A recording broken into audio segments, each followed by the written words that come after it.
One of the things that I've been thinking about a lot is how often I have something in my earballs. Hi, my name is Father Mike Schmitz, and this is Ascension Presents. Always listening to a podcast, I'm listening to YouTube stuff, I'm listening to audiobooks. Don't even get me started on audiobooks. Or vacuuming, get the AirPods in and just like listen to something. Or, my gosh, I find myself even bringing the AirPods into the chapel to have prayer. Why? Because I love listening to the Ascension app. Sorry, this sounds like a commercial, but it's not really a commercial. Here's one of my things. I listen to the Bible in ear. I listen to it at 1.5 speed or 2 times speed because people typically don't like the sound of their own voice. So I am like most people, I typically don't like the sound of my own voice. But if I listen at 1.5 speed or 2 times speed, then I can pretend it's someone else. I'm always listening to something. I don't want to say it's an addiction because that's a loose use of a technical term. I would say it's kind of a compulsion though.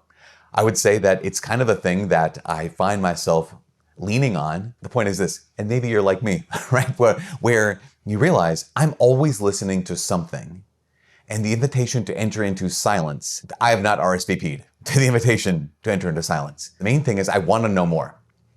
For me, it's always like, I always think there's something else out there that I want to grasp. I love engaging with new ideas, but here's the problem. I can have knowledge of something that is a mile wide and an inch deep. What happens is I'm always going on to the next thing without going deeply into one thing. On the positive side, the great thing about listening to something all the time, because you want to learn more, want to be engaged by big ideas, is that you get engaged by big ideas. Awesome. It's a mile wide. The negative side is unless I press stop and then think about what I've heard, it's only an inch deep. If I keep inputting other people's ideas, other people's voices, other people's thoughts into my brain, oftentimes I end up not knowing what it is I think. This doesn't just have to do with podcasts or YouTube channels or audiobooks. This is even song lyrics. How many times have you or I, in the course of a day, had the song lyric running through our brain, and if we stopped and paused and just attended to it, be like, wait, why do I want those words in my brain? If you're listening to something that's uplifting, something that you actually have discerned already, this helps me focus my thoughts. This is actually what I want to think. Say, for example, some kind of song that praises God, or some kind of song that reminds you of the goodness of the world, the goodness of people, like a song that you know, you've already thought about it and you know it's true. Like that makes sense. It's kind of like meditating on the Psalms. That sense of like, here are words that are true. Here is something that is true. And I actually want that to shape the lens of my brain. I want that to shape the way I look at the world. So if I've already discerned this thought, okay, this thought is true, it's good, it's beautiful, then yes, put that into my mind. But how often have we found ourselves having having not discerned what the thought is? Many of us have thoughts and we don't know where they came from. Like many of us have opinions, and not all of us have stopped and asked the question, A, what do I think? B, is that true? And to be able to stop for a moment and, okay, this, I just listened to a TED Talk, or I just watched this YouTube video, or I just listened to this book. Okay, now I have an opinion. Okay, is that my opinion? Or is that just something I most recently heard? What do I think? B, is it true? Is it good, true, or beautiful? Second is distraction. What I'm doing is I'm saying, okay, I'm here, whether that's in this location or emotion, and I don't want to be here. If it is an escape, then that's a little bit of a problem. Like, for example, it's a time of grief. And so let me feel my sadness. It's a time of anxiety, a time of at least like kind of like, okay, wow, it's stress. Now there's distress and there's eustress. Distress is when I'm experiencing stress and it's not a great thing. Eustress is, okay, this is the kind of stress that is moving me to act. Like, okay, great, that's not bad. To move from there, because I want to be calm when I need to be active, wouldn't necessarily be the best route to pursue. So again, I just want to learn, mile wide, inch deep. I want to distract myself. I don't want to be here. That is also a little bit of a problem. Another is, I like the feeling that there's quote unquote someone there. Come in, turn on the TV. There's the news playing or whatever the thing is. Or get in the car, turn on the radio, or start playing the songs because it feels like there's someone there. I totally understand that. Completely makes sense.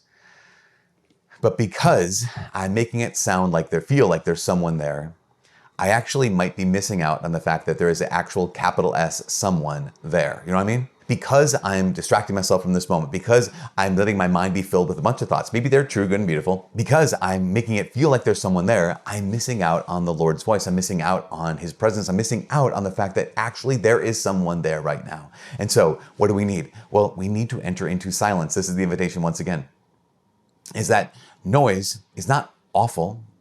Learning is a good thing. Music, wonderful. Feeling like there's someone there. Not a problem. But to be present, not only present to my emotions, not only present to my thoughts, not only present to this particular moment, but also present to the God of this moment is what we need. It's one of the reasons why Scripture makes it clear, be still and know that I am God. If I'm not still, and I don't just mean inactive, I don't just mean not moving, I mean stillness of mind and stillness of heart. Be still and know that I am God. If I don't make the time to do that, I'm going to miss out on what my actual emotions are. I'm going to miss on what my actual thoughts are. I'm going to miss out on this moment, and I'm going to miss God's voice. You know, one of the authors who talked about this a bunch is a man named Thomas à Kempis. This is the Ascension edition of The Imitation of Christ by Thomas à Kempis. Many times in this book where Thomas à Kempis just invites us, and he's writing this hundreds and hundreds of years ago, but there are times here in this book where Thomas à Kempis invites people, hey, put down the distractions. And those distractions can be anything from those things that occupy my mind, study, which is all, again, it's good, but do I know what I think? Is that true? Distractions from how I'm actually doing. What are my thoughts, feelings, desires of my heart? Distractions of other people. I just want to be somewhere else. I don't want to feel alone. Put down those distractions and enter into the silence. Thomas à Kempis talking about this points to Jesus and how many times Jesus left the crowds. How many times Jesus put his work down.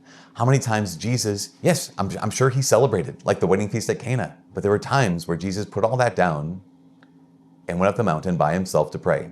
Went into the Garden of Gethsemane by himself to pray, where he was willing to stop the noise and enter into silence. So here's my invitation. Enter into silence, put down the noise. And here's what I mean. You can do this today. If you've already prayed today, great. Tomorrow, let your prayer be silent.